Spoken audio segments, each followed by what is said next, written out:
Tunnel से train निकलेगी उसको धमाके से रोका जाएगा, फिर ट्रेन जो है उसके लोगों को यरगमाल बनाया जाएगा।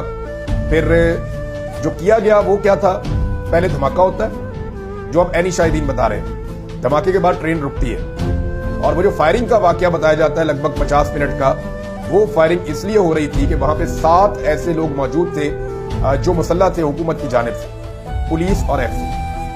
इसमें 2 एफसी वाले थे और 5 पुलिस वाले थे। इन्होंने बड़ी बहादुरी से कोशिश की कि दहशतगर्दों को वो रोक सकें और वो पहाड़ों से नीचे आकर ट्रेन पे कब्जा ना करें। रॉकेट लॉन्चर्स भी चल रहे थे, धमाके भी हो रहे थे, तो इन्होंने सिंगल गोली चलाई, इनका एमुनिशन खत्म हो गया। एमुनिशन बोलते हैं सादा जबान में गोलियों को। तो जब सरकारी जो वहां पे गार्ड्स मौजूद थे उनके पास एमुनिशन खत्म हो गया, गोलियां खत्म हो गई, तो फिर इन्होंने बंदूकें अपने से दूर फेंक दी ताकि जो दहशतगर्द हैं उन्हें पता ना चले कि हम पे गोली कौन चला रहा था। 2 तरफा गोलियां चलती रही, उसके बाद वो आए दहशतगर्द, उन्होंने आके